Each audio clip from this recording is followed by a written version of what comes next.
Well, welcome to a new Team CGC 9.8 video. So, going to be a fun one today. Yeah, I want to get into some of the things that I think you should do financially before you really even think about spending like $1,000 on a comic book. And I had mentioned in a video, I think it was last weekend, where I said I don't view like comic book investing as like the greatest money-making opportunity out there. So I want to unpack that, and we'll talk about saving and investing and kind of get into some stock market talk as well. But, then what do I think is the optimal investment? Well, I think it's something that provides like a very valuable product or service. And because it's so valuable, there's pretty much people like lining up to give you cash for it. So real estate is a really good example. Like say you buy an investment property or any property, you get a tenant in the property. The tenant really values the shelter and everything that property provides.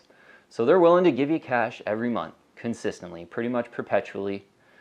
That is a really good situation to be in. That's going to help you. That's where you can build solid wealth. So a business works very similar. And when you buy a stock, you're buying a part ownership in a business. Like you're essentially, you're buying ownership in a business when you buy a stock. So a really good business provides great products or services that people find so valuable, so much so that they're willing to kind of line up and give you cash or give the business cash, like perpetually almost. And really great businesses, they'll take the cash and they kind of compound it internally to continually grow and do more business over time. Every year they're doing more business, compounding the money internally. To me, that's the kind of optimal investment. And really, nothing really beats that over time. Yeah, like if you compare, say, like the returns of gold to the return of like Costco stock. Costco has just been absolutely crushing it pretty much since, I think the late 70s it might be, but pretty much since the 1980s. Costco has been a phenomenal stock. Pretty much right around that 20% annualized return in Costco's stock. Whereas gold is kind of in that 3 to 4% annualized return rate. And, if you think about the difference between like a Costco or a real estate investment compared to a comic book or gold, I think you can really compare comic books to gold pretty, they're pretty akin, I would say. A comic book just kind of sits there. It looks really pretty, but there's no real product or service that people are just lining up for to give you the cash. Very similar to gold. Gold is kind of shiny, looks really pretty. There's no real like industrial utility to gold. I think there's a little bit, but almost none. So you're really, with a comic book or gold, you're just hoping that some other investor comes along and pays more for it over time. There's no real like cash flow that's generated. Like gold doesn't pay a dividend or anything, and certainly a comic book doesn't spin off cash. That would be nice. I think a comic book or something like gold is never going to really be able to compete with a wonderful business. Like it's just not going to happen as far as like total rates of return. Okay, so thinking about the stock market a little bit more. Absolutely, if you're saving money, getting a rate of return is important. So, I don't want to get too into the nitty-gritty on stocks. And yeah, real estate too. I've never invested in real estate, so I can't really speak intelligently about real estate. But in the stock market, I want to recommend a couple books and a video on YouTube, actually. But the one book that I just really love, I think it's the best investment stock market book of all time, is One Up on Wall Street by Peter Lynch. One Up on Wall Street, Peter Lynch, he was the mutual fund manager of the Fidelity Magellan Fund from the late 70s into the early 90s. And he just crushed it. Yeah, I think he got like 22% annualized rate of return. And as an investor, you kind of dream of getting 20%. Like anything, you're just a legendary investor if you can get 20% or more in the stock market consistently over time. Peter Lynch, he's sort of known as one of the greatest mutual fund managers of all time. And this book's, so well written. It's like very simple, but at the same time, there's a lot of like profound knowledge in there. So it's a great book if you're really interested in kind of diving into stocks to get started on. The next book I'd recommend is Beating the Street by Peter Lynch as well. Yeah, I'm a huge Peter Lynch fan. And I think his personality, it just lends so well to like writing these books for normal people to learn about stocks. Yeah, he just has a great personality. But Beating the Street is a little more advanced, so it's a good one to read after One Up on Wall Street. It's sort of almost like a blow by blow of how he thought about analyzing certain stocks, like during his time managing the Magellan Fund, and how he sort of decided to buy them or sell them and kind of deal. So yeah, when you have a sort of basic perspective from One Up on Wall Street, and then you get into the kind of blow by blow stuff on Beating the Street, it's a really powerful, I think, combination. Yeah, you get a good idea of like how to think about stocks to get a really good rate of return, I guess. Yeah, so those are the two books I would recommend to start out. And a Warren Buffett video. It's a Warren Buffett at the University of Georgia. I'm going to put the link in the description below. He's just on fire in this kind of Q&A. He hits on a lot of the kind of Buffettisms and just some of the profound investment knowledge, and he's got a great perspective. Like Buffett, he's really good at sort of thinking about how to identify special businesses. Because that's the thing about the stock market. There's like a ton of stocks out there. Like there's thousands, right? So how do you think about buying like the 5 or 10 that are going to be special? And I think Buffett really has a great like mindset around that whole, identifying special businesses to invest in. So in this Warren Buffett University of Georgia video, he's kind of talking to the students. And like at the beginning, it's like kind of 10 or 11 minutes or so of him sort of giving a spiel about like the person you want to be. And, watch that part if you want. But after that, he gets really into like, it's kind of like a Q&A. But there's some really great stock market knowledge after the kind of 10 or 11 minute mark, I think it is. But yeah, I think in my 20s, I probably watched that video like over 1,000 times. It was just like the thing I put on almost every night when I was just so interested in the stock market. So if you're really interested in stocks, I think those two books in that video is going to give you a nice little start. And, say you're out there, though, and you want to invest and you want a rate of return, but you're not, like, super interested in stocks or, like, picking your own stocks. So I think in that case, you want to just invest in an index fund. So the way to do it is to, you want to open your own brokerage account. Because if you go to a bank and they kind of get you in a mutual fund or an index fund, it's going to be at a higher expense ratio, like you're going to be paying them commissions that you don't really need to be paying. Yeah, like usually it's kind of in the 1% to 2%, maybe even higher than that of, they'll take kind of right off the top to get you into like a certain mutual fund or whatever. So in my opinion, you just want to buy an index fund, but you want to open your own brokerage account to do that. So, I think there's like TD Ameritrade is one brokerage. Interactive Brokers, I think, is a pretty decent one as well. So, it takes a little bit of time to kind of open those accounts and everything, but you're going to save a little bit on the commissions and the expense. Yeah, I think like if you ended up buying like the one index fund is the SPY, you own the S&P 500 index fund, and that's the one I would recommend. Like, yeah, the S&P 500 is the 500 largest U.S. businesses. And like, I do recommend just investing in America. I think America, it's like in their culture to make money. Like they're the best at it. They have all the best businesses. I feel like that's the best way to go rather than like a lot of people would say, oh, you should invest in like the world index. So you own like businesses all over the world. But in my opinion, I just think America's like, it's in their culture to make money and to love money and to make more of it and to make high rates of return and all that. So I think you just stick with the S&P 500 index fund. Open your own brokerage account so you can do it at the lowest cost base possible. So saving into that index fund or saving into the stocks is what you got to do. So saving and investing, you can get into that. I sort of got into this when I was about 18. Like I just thought it was so interesting that, any Joe Schmo out there can kind of like buy an ownership in McDonald's or Costco or like any business out there or the Coca-Cola, whatever it might be.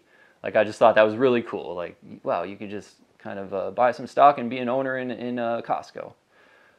So what I always aimed for pretty much from the time when I was 18, I tried to save $1,000 a month. And, you might be out there and you can't do 1,000, that's fine. Do what you can. Or you might be out there, maybe you're a smart dude and you got a great job and you can do more than 1,000. Do that. Yeah, absolutely. I would recommend to save pretty much as you can. It's just going to kind of have the snowball process start faster. And yeah, worth kind of mentioning the snowball. Compound interest is like something to be aware of and to take advantage of. Yeah, I think it was either like Einstein or Benjamin Franklin said, compound interest is the eighth wonder of the world. And basically it's just like your interest earns interest on the interest that was earned last year, and that over time has a big snowball effect to where depending on, if you can get a better rate of return, your snowball effect increases accordingly, kind of thing. So you absolutely want to take advantage of compound interest. I always made kind of normal money. Like I never really made too much, and I started from zero. Yeah, when I was 18, like I never got an inheritance or anything like that. So I feel like that $1,000 level is absolutely something to aspire to. Saving $1,000 a month into stocks or an investment index fund is kind of what you want to aim for. And yeah, a lot of that, if you don't make that much money, it's adjusting your lifestyle, making some pretty tough decisions. I know like one of the big pitfalls is, buying a new car every 3 years and having that car payment. You want to buy your car cash, get something that, will kind of get you from point A to point B, especially if you don't make a lot of money. Because essentially like that $500 car payment or whatever it might be is like half of your savings plan. Like that gets you halfway there essentially. And I think the other halfway for me was just embracing like minimalism, I guess is the easiest way to sort of explain it. Like the important things in life, I think, are relationships and your family. So like, in my opinion, there's just no need to like have the newest iPhone or get a new computer every 2 years or a new car every 3 years, or, there's so many things that you can buy if you'd want to, and if you feel like you need them, but really they're just money suckers. I mean, you buy a new car, in 5 years it's going to be worth half the value.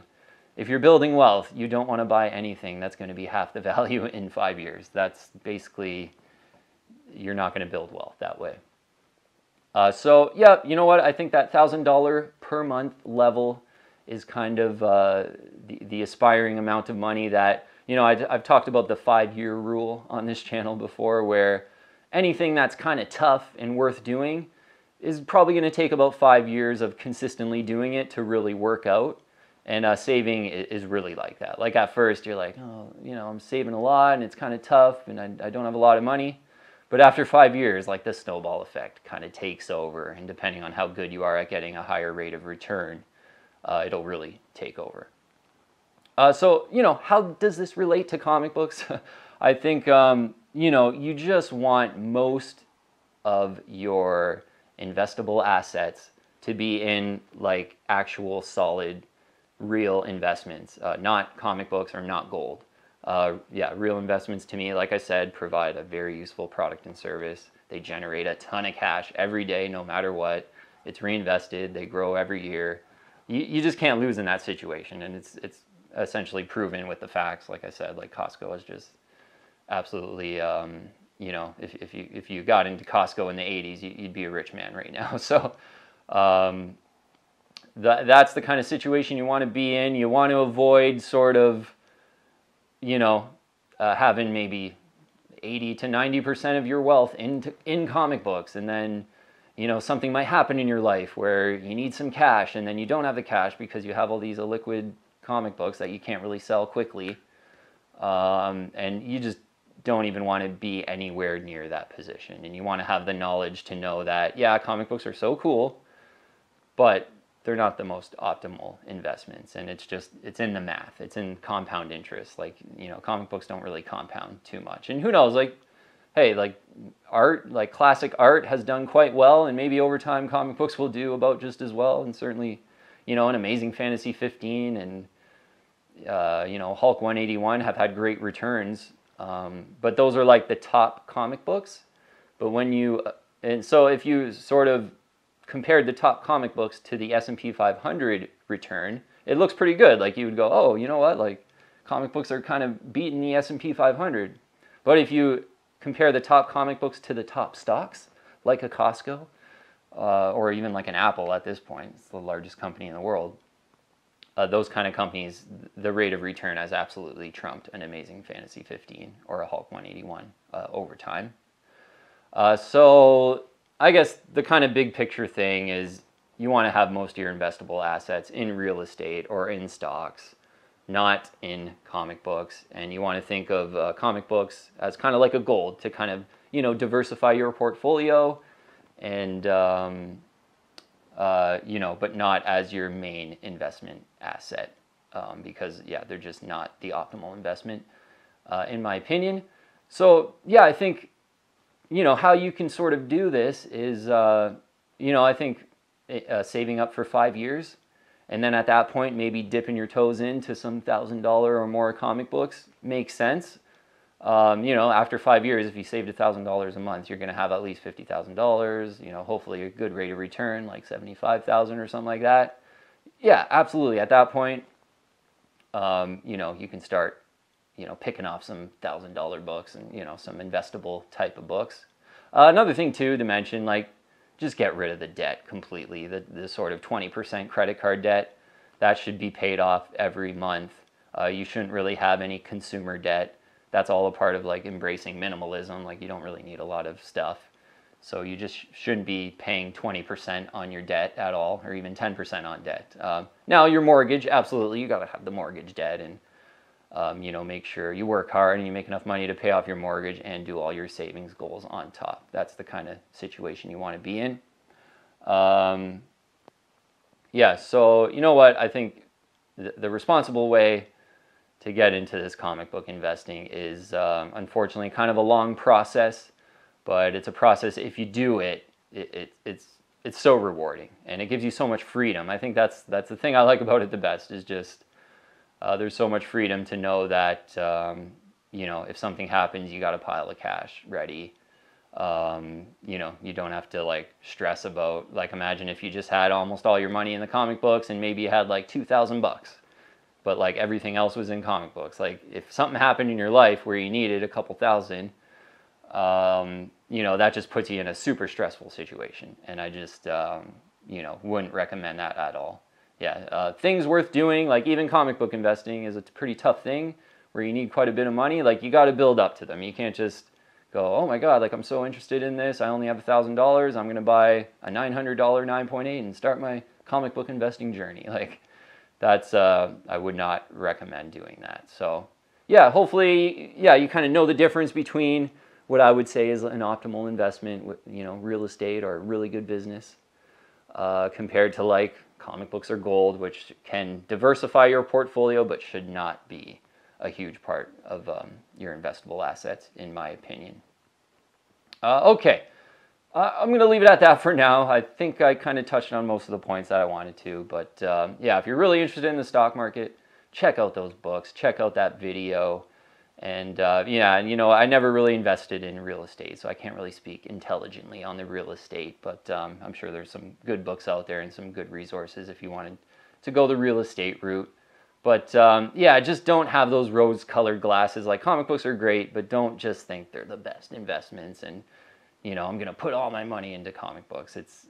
They're really nowhere near as good as a wonderful business that provides a really fantastic product or service where the people are just forking over the cash day in and day out. When you're sleeping, they're still making the money. Like that's a situation you want to be in. That's a situation you want most of your assets in.